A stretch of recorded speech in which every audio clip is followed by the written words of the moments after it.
El Centro de Estudios de la Religión, CEDELAR, les da la bienvenida al curso Entrando en la EREC. Este curso está construido sobre la base de reflexiones acerca de la religión por parte de diferentes especialistas que nos presentarán temas relacionados. Esencialmente, queremos presentar a usted un camino que permita ayudarle en la reflexión y comprensión de los nuevos planes y programas de la asignatura de religión para nuestro país, ¿no? Para Chile, incluidos algunos ejemplos de clases prácticas. Felizmente ya tenemos el sueño que muchos habían manifestado durante mucho tiempo, renovar nuestros planes y programas en la asignatura de religión, y eso ya es una realidad. Ahora nosotros queremos ayudarle a reflexionar acerca de ello. Tenemos un itinerario, un trayecto de pasos que vamos a ir dando a través de diferentes videos para lograr este sueño de comprender y trabajar de mejor manera las asignaturas de religión en los diferentes niveles de nuestra educación nacional. Tener meridianamente claro nuestro papel de formadores en religión es esencial para hacer de nuestra asignatura una fuente de reflexión y vivencia que logre tener sentido. Tener sentido tanto como asignatura, pero también ser capaces de dar sentido a los alumnos que tenemos en nuestras clases de religión, ¿no? Darle sentido vital, darle sentido de vida, constituir nuestra asignatura como dadora de sentido, como una asignatura que a la par de las otras también es capaz de tener una especificidad propia y dotar de sentido las actividades escolares, pero también la vida de nuestros alumnos.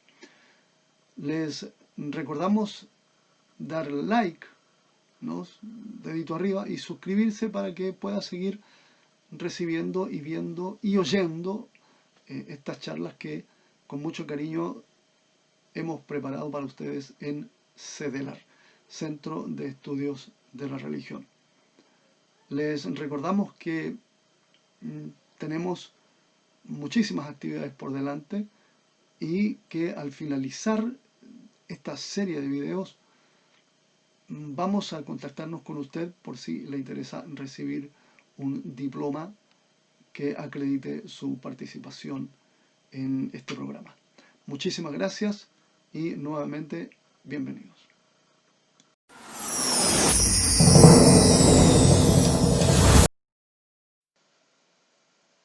Del libro La enseñanza de la religión en las escuelas del padre Thomas Cers. Vamos a comenzar este primer tema. Enseñar religión. En realidad, probablemente la mejor manera de presentarlo es convirtiendo este enseñar religión como pregunta, ¿no? ¿Por qué enseñar religión? Y sobre todo, ¿por qué enseñar religión en las escuelas? Este es el primer instante, el primer movimiento que hacemos para entrar en la EREC, en los nuevos planes y programas de la enseñanza de religión en Chile, ¿no?, en nuestro país. El objetivo, y en este sentido los profesores de religión deben tenerlo muy en cuenta, muy claro, el objetivo es tener claridad y convencimiento de algunas respuestas que son claves acerca de por qué enseñar religión en las escuelas. Este pequeño librito, que evidentemente desde CEDELAR les sugerimos conseguirlo, este pequeño libro es muy claro respecto de algunas respuestas, respecto de la esencia de la enseñanza de la religión en las escuelas. Y por eso, de alguna manera, lo hemos elegido para esta primera parte del análisis de la enseñanza de la religión. De manera que les invitamos a leerlo y les invitamos también a reflexionar con nosotros. La reflexión que haremos en esta presentación intentaremos hacerla juntos. Leeremos 12 párrafos esenciales del libro que nos parece a nosotros que nos entregan respuestas meridianamente claras acerca de esta pregunta de por qué enseñar religión. De manera que comencemos con nuestra reflexión.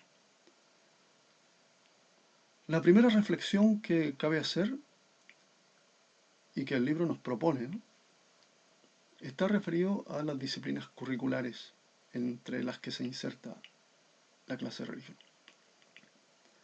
Las otras disciplinas curriculares hoy día son culturalmente más valoradas por su impacto en los actuales estándares de éxito y desarrollo. Evidentemente, como asignatura de religión, nosotros no proveemos los mismos estándares de éxito y desarrollo que pueden proveer las otras asignaturas. Eh, Nosotros sabemos muy bien que los padres y apoderados y los mismos alumnos se preguntan constantemente, ¿para qué me sirve esto?, ¿no? Y la preferencia de los padres y apoderados es que el niño estudie y participe y desarrolle al máximo todo aquello que le vaya a servir para su futuro. En ese caso, ¿podemos desde nuestra asignatura ofrecer esos parámetros de éxito y desarrollo? ¿Cuáles son estos parámetros de éxito y desarrollo vigentes hoy? ¿Debemos involucrarnos en estos parámetros de éxito y desarrollo? ¿O como asignatura de religión podemos ofrecer algún tipo de éxito y desarrollo a través de nuestras clases? Esta pregunta es importantísima. ¿Podemos ofrecer algún tipo de éxito y desarrollo a través de nuestras clases? ¿Qué parámetros de éxito y desarrollo podemos ofrecer como profesores de religión en nuestra asignatura? Y por último, ¿es esa nuestra identidad? ¿Es esa nuestra función?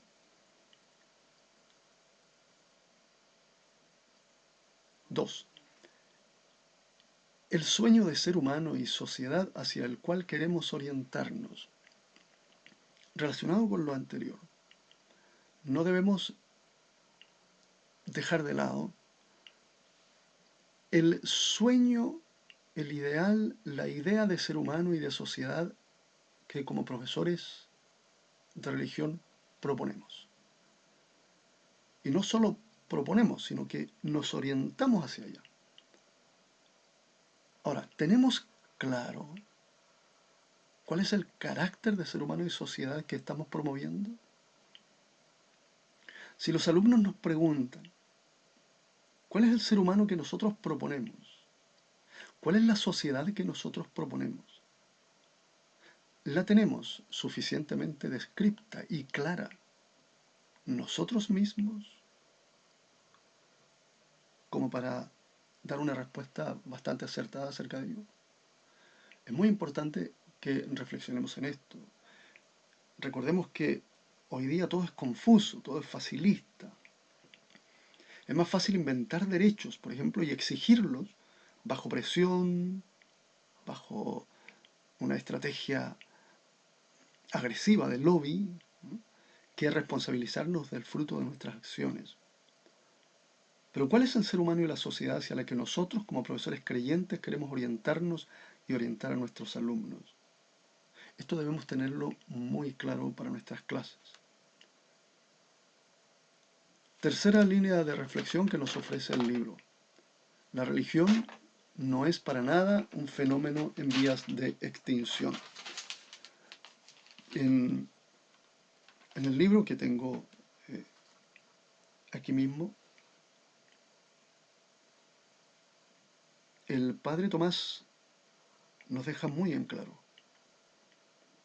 que hoy día existe muchos filósofos europeos, algunos americanos, que tienen claro que la religión no es un fenómeno que esté extinguiéndose, que esté desapareciendo. Muy por el contrario. Hay grandes movimientos de espiritualidad en todo el mundo que están reclutando a muchas personas que de alguna manera se están sumando a una nueva forma de vivir. tenemos desde hace mucho tiempo prácticas de yoga, prácticas de meditación, de manera que la religión como fenómeno humano no está desapareciendo, la espiritualidad como fenómeno humano no está desapareciendo, sino por el contrario está teniendo algunas maneras de expresión diferentes a las tradicionales. Entonces, aquí a nosotros se nos viene encima una tarea muy importante, que es probablemente la de rescatar la religión para presentarla precisamente como una vía nueva de reflexión, con maneras distintas de pensarla, ¿no? Nuestra religión, la misma en la que nacimos y crecimos, la misma en la que fuimos formados, sin ningún cambio ni en la forma eh, ni en su esencia, pero sí con una manera distinta de pensarla como seres humanos, de vivirla como seres humanos. Debemos rescatar la religión como una nueva manera de crecimiento espiritual también. No solo queremos ser felices, sino también buenos. En la concepción de seres humanos, de la que hablábamos hace un tiempo, hace unos minutitos atrás, en las reflexiones anteriores, en esta concepción de ser humano no cabe únicamente la idea de querer ser felices. La idea de la felicidad es probablemente ambigua, ¿no? Y probablemente existen tantas maneras de ser felices como personas hay en el mundo. De modo que hay maneras de ser felices que, para nuestro modo de ver, no son adecuadas, por decirlo de alguna manera. Hay quienes son felices realizando acciones poco solidarias. Y es porque no han descubierto otra manera de actuar, otra manera de ser. Pero dentro de su cosmovisión hay felicidad en ese tipo de actos que probablemente no son muy humanos. El logro de la felicidad, muchas veces pasando por encima de la dignidad de otros, hoy lo vemos. Hoy sabemos que es común encontrar grupos de personas, individuos, que no trepidan en pasar por sobre los derechos de sus semejantes en busca de su felicidad. La propuesta nuestra es que también como seres humanos queremos ser buenos. Y nosotros proponemos un hombre bueno. Tal vez la palabra que podría indicar una mayor comprensión sobre este hecho de ser bueno sería solidaridad. Pero solidaridad es distinto a la idea de ser bueno, aunque nos sirve bastante, ¿no?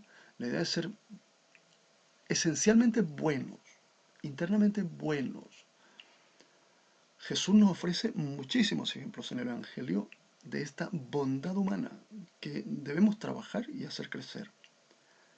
Por ejemplo, el hecho de ofrecer la otra mejilla a quien te bofetea, ¿no? Es decir, tener esencialmente un espíritu de bondad.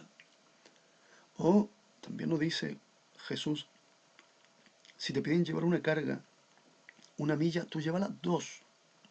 Es decir, que no te preocupe eso, ¿no? Tú llévala. Es decir, en el Evangelio tenemos una serie de características acerca de la bondad del ser humano que nos permiten ir elaborando la idea de un ser humano que no solo quiere ser feliz, sino también bueno. 5. Sus creencias son inestimable base prepolítica de los ideales de la libertad, la igualdad y la fraternidad, tal como grandes filósofos agnósticos de la actualidad lo expresan abiertamente.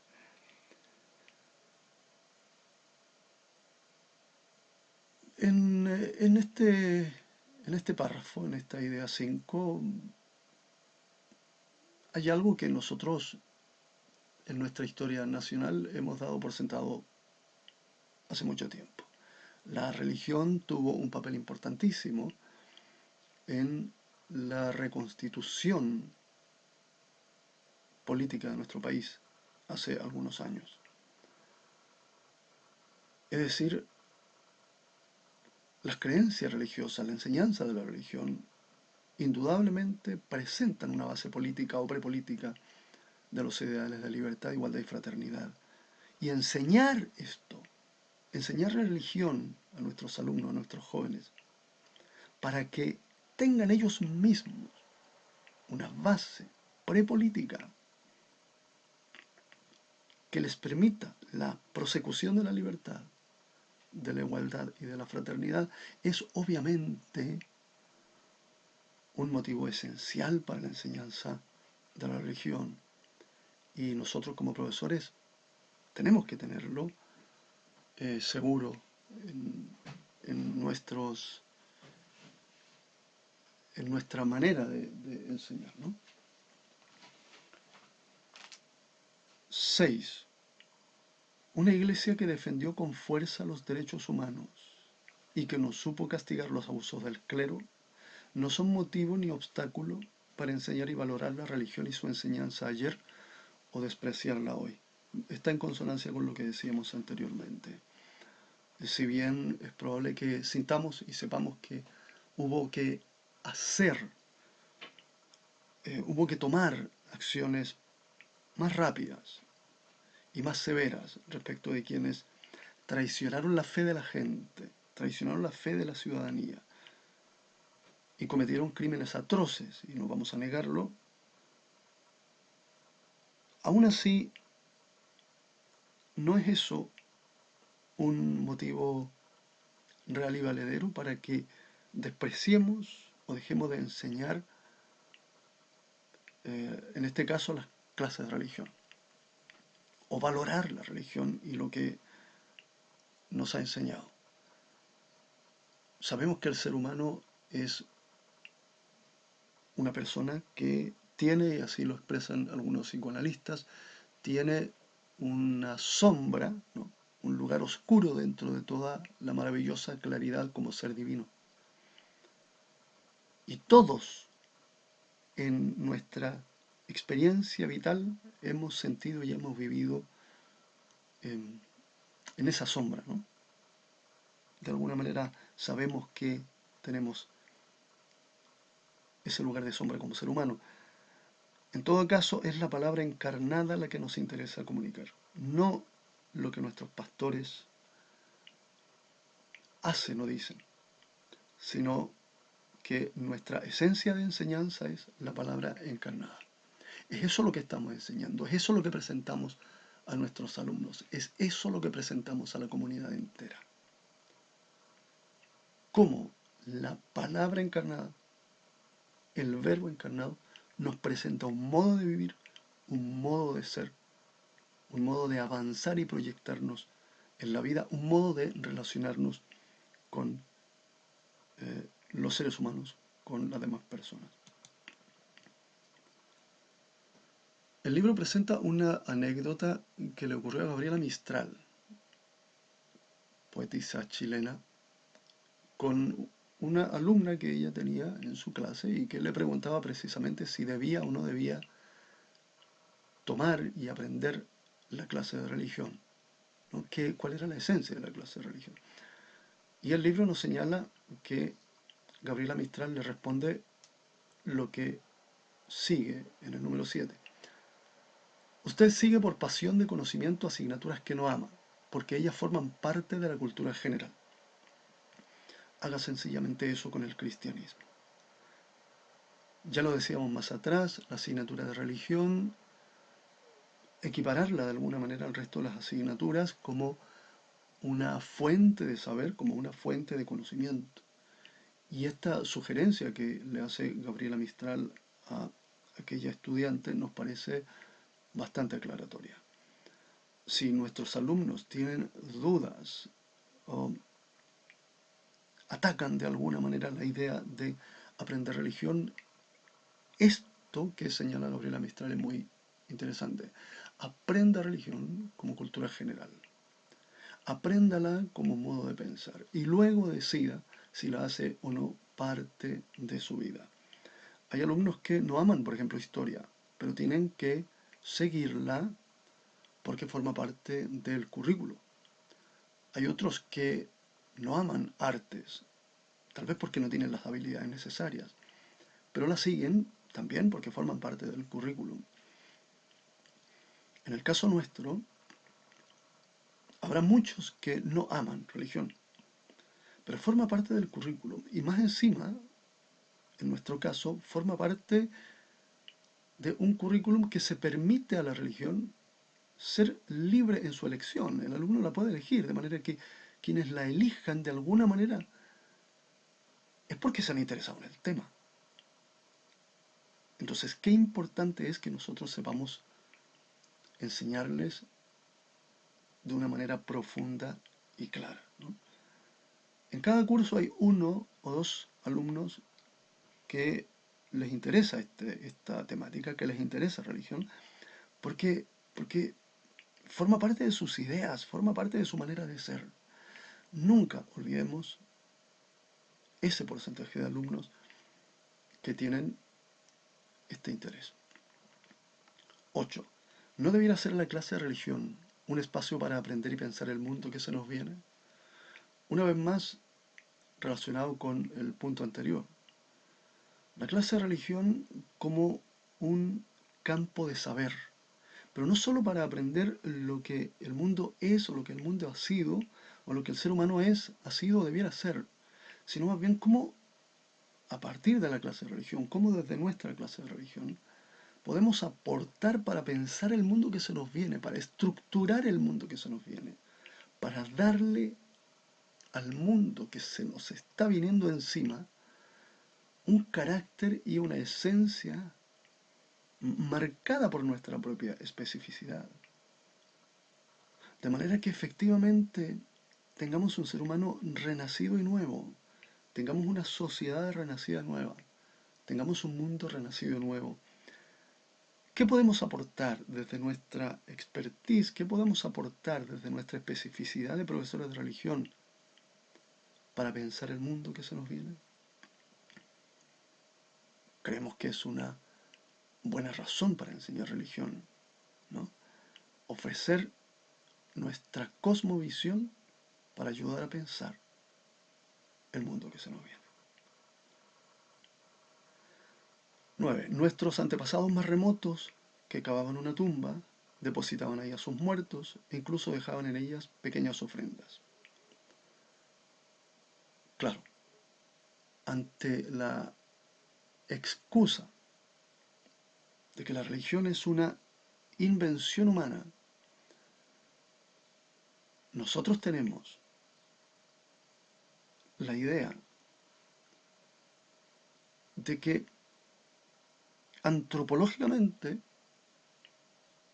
los estudios antropológicos, los estudios arqueológicos muestran que nuestros antepasados más remotos, el hombre primitivo, el hombre de la caverna, ya expresaba cierta relación, cierto pensamiento espiritual. Ya tenía manifestaciones que hacían pensar, que tenía una incipiente idea de la trascendencia, de la divinidad. Claro, primero la adjudicaba a objetos o fenómenos naturales y a esos fenómenos naturales le adjudicaba cierta divinidad, pero así como el hombre fue evolucionando y fue evolucionando las ciudades y fueron evolucionando las leyes, en fin, también fue evolucionando, creciendo, aclarándose, despejándose mejor la idea de la divinidad, la idea de Dios. Entonces, si en un comienzo el ser humano adjudicaba a la lluvia o al rayo propiedades divinas, lentamente y poco a poco esa idea se fue decantando hasta llegar hoy día a la idea de un espíritu superior, de una persona divina que tiene muchas, si no todas, las características que los primitivos adjudicaban a estos fenómenos naturales. Entonces, no es exactamente una invención humana, sino por el contrario, el ser humano trae consigo mismo ya, de alguna manera aún no descubierta, misteriosa, trae ya en sus genes la idea de la divinidad, ¿no? Y para ir terminando, número 10. Creamos una increíble riqueza mediante la revolución industrial y científico-tecnológica, pero el hambre, la pobreza y las desigualdades no dejan de atormentarnos. Probablemente la podamos conectar aquí con la idea del mundo, la idea de la sociedad que se nos viene encima. Llevamos 2000, 3000, 4000 años de desarrollo humano y en estos últimos 30, 40, 50 años el avance industrial y tecnológico ha sido fenomenal. Sin embargo, ese avance parece haber producido mucho más hambre, mucho más pobreza, mucho más desigualdades. ¿Por qué decimos mucho más, aunque algunos crean que no ha sido así? Porque todo este avance científico y tecnológico debiera porcentualmente producir menos hambre y menos pobreza, menos desigualdades. Sin embargo, vemos que existen grandes bolsones de pobreza en el mundo, que debieron, en proporción al avance tecnológico, haber prácticamente desaparecido y no ha sido así. ¿Qué mundo podemos ayudar a ofrecer desde la religión para que efectivamente esta revolución y este avance tecnológico del hombre logre minar las bases del hambre, de la pobreza y de las desigualdades? ¿No será este otro motivo por el que enseñar nuestra cosmovisión acerca de la religión? Como decía en el número 11, el rabino de la Commonwealth, ¿no? Commonwealth, Jonathan Sacks, la ciencia desmonta las piezas para ver cómo funcionan. La religión las junta para ver qué significan. Dotar de significado la vida del ser humano. Dotar de significado el mundo que se nos viene. Dotar de significado las acciones del hombre en torno al desarrollo tecnológico para que éste pueda efectivamente no ser fuente o no ser solamente fuente de riqueza personal, individual, sino también ser fuente de riqueza y bienestar global para todo ciudadano.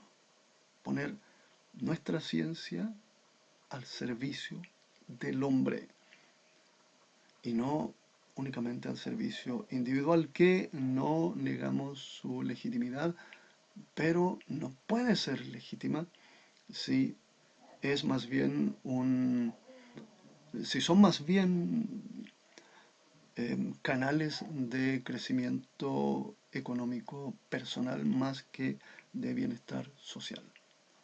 Y el número 11, enseñemos los fundamentos cristianos prepolíticos de la igualdad, la libertad y la fraternidad, y tendremos democracias más legítimas y poderosas. Ya lo habíamos dicho anteriormente. En la medida que nosotros enseñamos religión en los colegios, enseñaremos también fundamentos de igualdad, libertad y fraternidad que se corresponden con el nacimiento de las nuevas políticas y que, así como la tecnología, que dotarán a la política de una base humana esencial para construir un mundo que viene con bases más humanas y más solidarias. Bien. Hay dos asuntos que quiero mencionarles, adicionales a todas estas reflexiones, pero que también de alguna manera están relacionadas con lo que el libro del Padre Tomás nos señala, el asunto de las mayorías, las minorías y la tolerancia. Y atentos, los profesores de religión, atentos en esto porque es también un modo de ir explicando a nuestros alumnos y a la comunidad escolar por qué razón es esencial la enseñanza de la religión, dónde cabe la enseñanza de la religión. Si fuéramos mayoría social, mayoría política, los que creemos en la importancia de la enseñanza de la religión, entonces la enseñanza de la religión en las escuelas se impone por mayoría. Ahora, si fuéramos minoría, quienes pensamos que es importante la enseñanza de la religión en las escuelas, se impone también por respeto a las minorías, ¿no?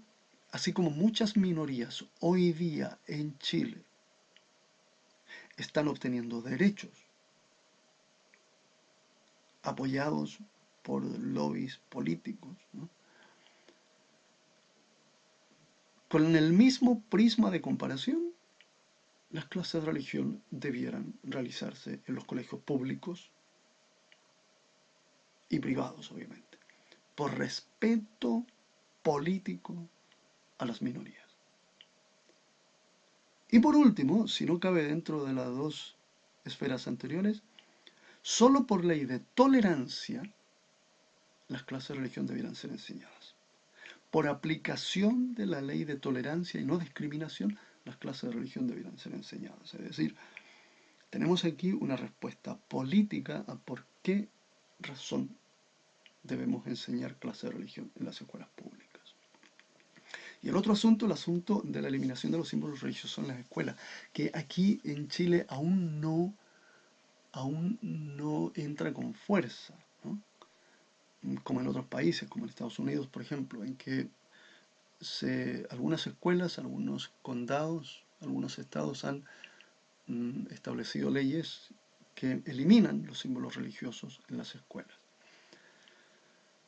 Resulta que podemos, con la más mínima deducción, ¿no? Con el más mínimo sentido común, podemos decir que una pared en blanco refuerza la idea del ateísmo, ¿no? Y todos están contentos porque las paredes están en blanco, porque no tienen símbolo religioso alguno.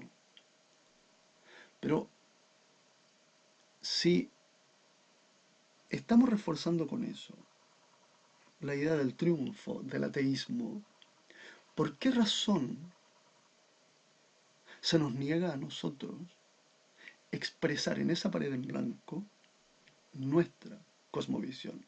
Si la pared en blanco expresa la cosmovisión atea, ¿por qué nos niegan a nosotros la expresión de nuestra cosmovisión quitando los símbolos religiosos? Toda la pared en blanco expresa, repito, la cosmovisión atea.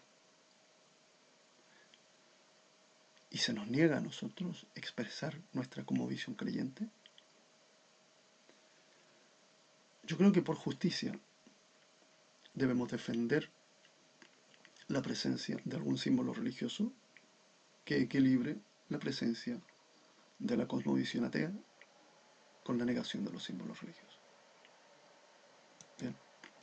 ¿Cuáles son las líneas fuerza con las que vamos a terminar que hemos venido trabajando hasta ahora? Las vamos a leer rápidamente para que usted las tenga en cuenta. Primero, nuestros estándares de éxito y desarrollo. Bien, que no son los mismos estándares de éxito y desarrollo de la sociedad actual y que yo le invito a usted que los escriba, que los anote, que los desarrolle precisamente. ¿Cuáles podrían ser nuestros estándares de éxito y desarrollo? ¿Y qué tipo de éxito y desarrollo que podríamos presentar en las clases de religión? Nuestro sueño de sociedad y ser humano, el reino de Dios. Esta es una línea de fuerza. Eso es lo que estamos presentando nosotros. Nosotros presentamos un reino por venir. Ese es nuestro sueño de sociedad y ser humano, ¿no? Otra línea de fuerza es que la religión como fenómeno humano no está decayendo. Por el contrario, existe el aparecimiento de muchos fenómenos religiosos y de práctica espiritual, no necesariamente cristianas, pero que muestran un ser humano en búsqueda. Entonces es ahí cuando tenemos que repotenciar la religión como una fuente donde ese ser humano puede ir nuevamente en búsqueda de respuesta, ¿no?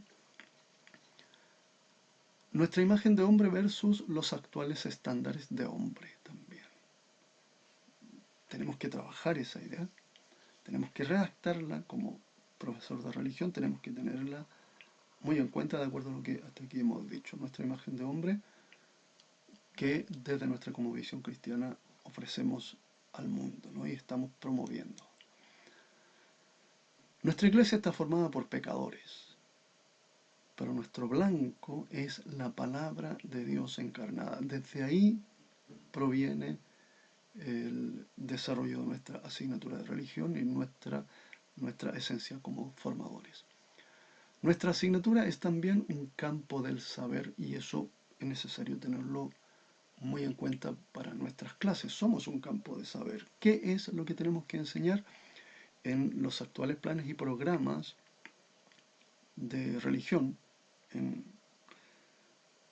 constituidos como la EREC, ¿no? En nuestro caso? Están bastante claros, ¿sí? Pero los vamos a ir analizando en estos mismos videos más adelante.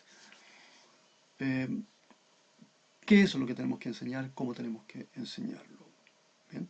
La religión como constructora de un futuro específico. Profesor de religión, es importantísimo que usted elabore una descripción de lo que usted siente, de lo que usted conoce, de lo que usted sabe, que la religión, que nuestra fe ofrece como futuro específico al ser humano y a nuestros alumnos.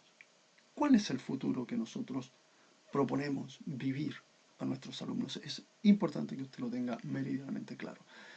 Obviamente en nuestra asignatura de religión debemos ofrecer significado y trascendencia, más que tecnología, más que parámetros de valor y desarrollo materiales y tecnológicos. Entonces construyamos también, le invito a construir también el significado y trascendencia que ofrece la asignatura de religión, porque es necesario que usted lo tenga muy claro. Más adelante seguiremos trabajando con estas líneas de fuerza respecto de para qué enseñar religión. Finalmente les invito a contactarme mediante el mail para alguna pregunta o si usted desea participar en estos cursos, en estas charlas, en estas reflexiones, y póngase en contacto, escríbame y trataré de responderle lo más rápidamente posible a lo que usted proponga. Más adelante precisamente haremos una invitación respecto de la posibilidad de participar en estas charlas, manifestando también su expertise, su punto de vista. Muchísimas gracias, que tengan una muy buena tarde o un muy buen día, depende de la hora en que nos estén viendo. Que estén muy bien.